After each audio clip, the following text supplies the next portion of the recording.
It looks like based on the first part of this Red Sox season, it's going to be a bit of a roller coaster ride for this Red Sox team and for us.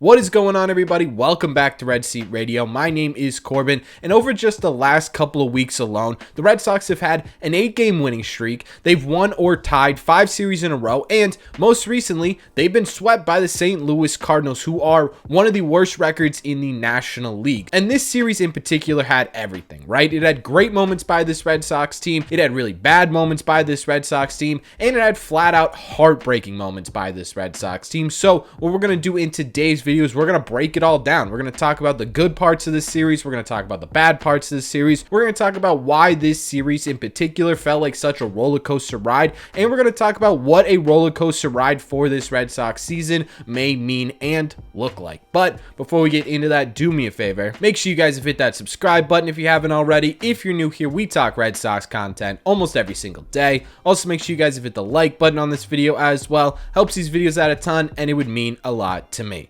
Thank you all very much for clicking on this one. Let's get into it.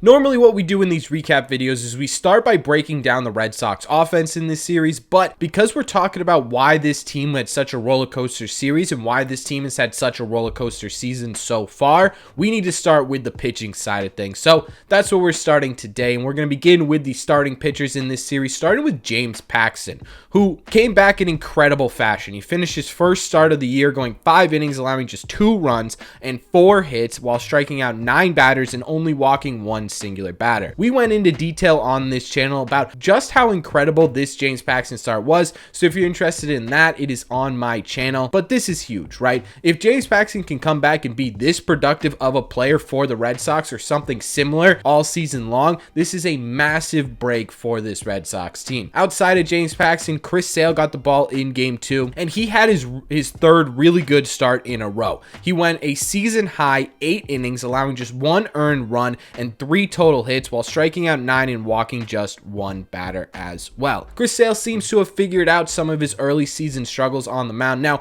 I don't think we're completely out of the woods with Chris Sale, and I don't know if he's going to be back to full form yet, but he's getting closer and closer every single day, and this was a true ace caliber start from the ace of this Red Sox team. Corey Kluber finished this series off, and he was really mediocre. He ended up going 5 innings, allowed 4 earned runs on 7 hits. He walked 3 batters and struck out 5.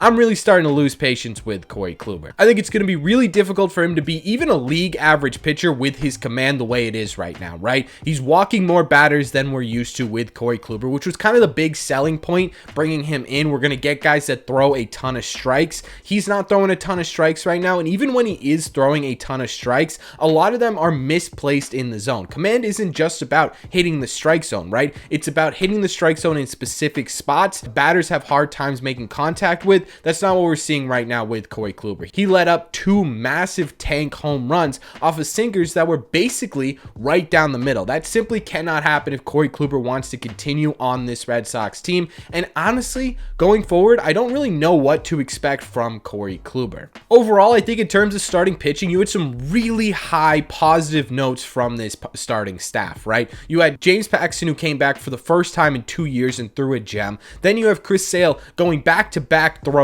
gems, having the longest outing by a Red Sox starter all year, and really throwing on a masterful Chris Sale performance that we've been seeing for the last 3 starts in a row. Those are huge positive takeaways from this Red Sox series, and those to me are the biggest takeaways, right? Our rotation has been a problem really all year, and to have starts like that from 2 really key guys in this rotation is absolutely massive. Then of course, Corey Kluber's the dip there if we're talking about the roller coaster, but the real dip in this series, the real reason why it was such a roller coaster ride is because you had those highs in Chris Sale and James Paxton. It all came crashing down with the bullpen, who overall, in my opinion, had the worst series of the season so far. Kenley Jansen obviously is the biggest non-highlight in this Red Sox series. He had 2 blown saves in a row for the first time this year. In those 2 saves, the first save, he allowed 3 runs and was unable to record an out. In the second save, he allowed 2 earned runs and 3 total runs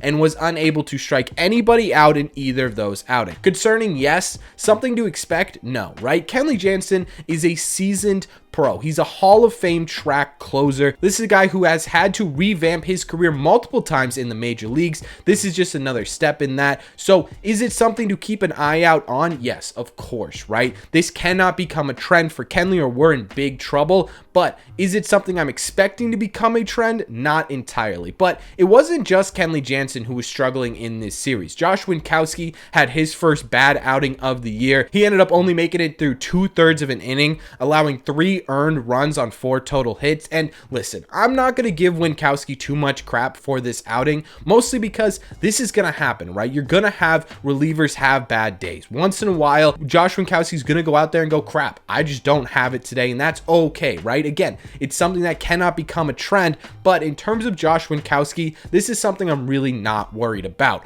Ryan Brazier also gave up a crap ton of runs in this series, but what's new, really? Honestly, this kind of looked like Ryan Brazier's DFA send-off game, especially in the last one where he pitched 3 total innings and was just getting torched out there by Nolan Arenado. Honestly, at this point, I wouldn't be shocked if we're making 2 videos today. This one and then a DFA by Ryan Brazier. I think, honestly, it's coming really, really soon here. Overall, in terms of the bullpen in this series, it's just simply something that cannot happen, right? We saw last year exactly how effective at getting wins a bullpen who's unreliable in the 6th, 7th, 8th, and 9th inning is, right? We finished below 500 in large part due to the fact the Red Sox could not seal games, or they could not keep games close late innings to give this offense a chance to come back. Again, I don't know if this is going to become a trend. I really don't think it will, right? With Kenley, Wink especially, I really don't think it's going to become a trend, but it's something to be cautious about. Losing this bullpen would be a huge problem for this Red Sox team. The good news is you do have reinforcements.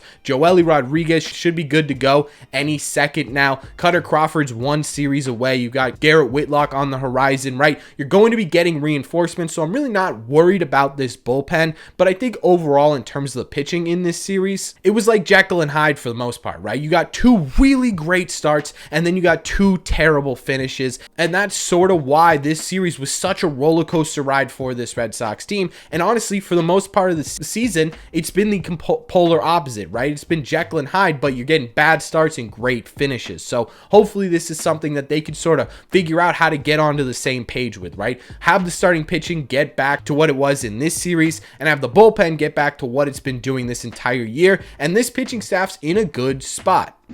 I think for the most part, when we're talking about the offense on this Red Sox team, they really did their job, right? Emmanuel Valdez went deep in this series. This was in a game where it was the first time his parents have seen him play at the major league level, which is really cool. He continues to be a bright spot offensively, and honestly, defensively, he hasn't been too much of an issue since that first series that he played in. Connor Wong also went deep in this series. Actually, he went deep right after Emmanuel Valdez went deep. It was back-to-back home runs for this Red Sox team. This ball was absolutely crushed. I'm really hoping that Connor Wong can continue this power stroke that he's had over the last month or so. If he could continue to be a bit of a power threat from the right-hand side, he could be really valuable in terms of versatility for this Red Sox lineup. Devers had a really solid series offensively in this one. He went 4 for 12 with 3 RBIs. It was great to see him smacking the ball the other way to drive in runs. That was something during his slump a little bit that we weren't really seeing too much of, right? We were seeing Rafael Devers try and pull the ball consistently, and him smacking the ball all over the field is really when he's at his best. What I didn't love in this series was watching Rafael Devers get thrown out twice at second base.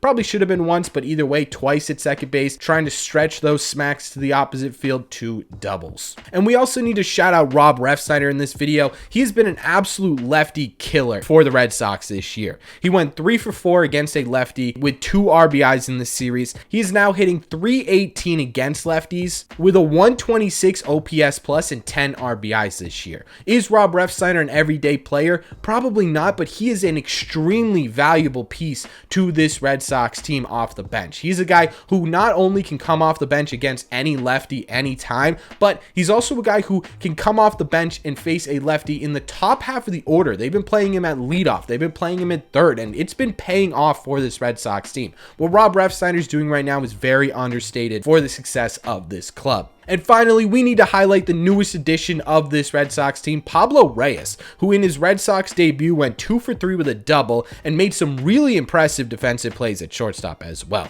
One thing about this Red Sox team that's really been a highlight so far this year has been the depth of this team, right? Not only just the depth in the system or the depth on the bench or the depth on this lineup, but the ability to go out and find depth pieces that are going to immediately contribute to this team. Bernardino, and now hopefully you're adding Reyes to this list, is a great look as to how the Red Sox sustain success over the 2023 season. Overall, like I said, if we're talking about the offense in this series, I think the Red Sox did their job pretty well. 2 out of the 3 of these games, they headed into the 9th inning with a lead, and normally for this Red Sox team, that's a really good sign. Yes, there were some base running issues in this series, a lot from Devers that probably could have helped offensively. There was an unfortunate ball girl moment that really could have helped offensively, but either way, to go 2 out of 3 of these games into the 9th inning with a lead is a really good sign. You throw up that stinker in the 3rd game offensively, but if the pitching side of things did their job, specifically the bullpen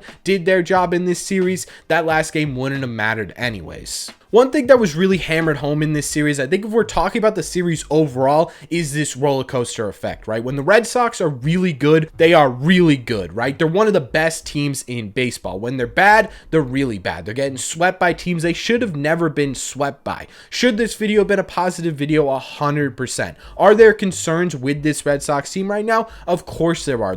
You can always find concerns about any team in Major League Baseball, especially after a bad series like this. But one thing to keep in mind before we start raising the panic flags or hitting the panic buttons or declaring the season over or crapping on this team for being in last place is the fact that even in last place, this Red Sox team is 2 games out of 3rd place. So if the Red Sox go into the next series against the Seattle Mariners and they take 2 out of 3 or they take all 3 of those games, there's a chance that they end up back in 3rd place in one singular series. They're also only a half game out of a wild card spot. Being in last place doesn't have the same merit it did before the playoffs were extended, right? You could still be a 4th place team like the New York Yankees or like we were just a couple of days ago and still be in playoff contention. So it is not the end of the world that the Red Sox got swept by the Cardinals in May, right? This is a series that you sort of have to pick yourself up off the ground, dust yourself off, and get back at it because there's still a ton of baseball left to play and there's still going to be a ton of really high highs and a ton of lows. In terms of this roller coaster type season, I think for fans, it's going to be a bit frustrating, right? We're going to see stretches where this team looks unbeatable. We're going to see stretches where this team looks like they're going to be beaten all year. The hope for many people, I think, is that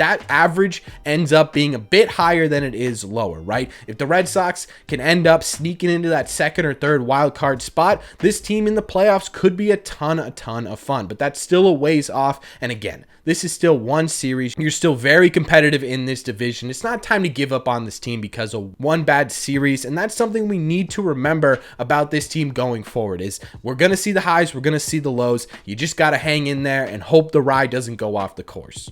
Anyways, that's just my opinion. So let me know in the comment section down below. What did you think of this Red Sox series, right? What did you think about this terrible Red Sox series? What were the good things that you could pull out of it? What are the bad things that really concern you? And overall, where are you at with this Red Sox team right now? Let me know all your thoughts on the Red Sox latest series in the comment section down below. As always, if you made it to the end of this video, do me a favor, make sure you guys have hit that subscribe button if you haven't already. If you're new here, we talk Red Sox content almost every single day. Also, make sure you guys have hit the like button on this video as well. Helps these videos out a ton, and it would mean a lot to me. Thank you all very much for clicking on this one, and I will see you in the red seats.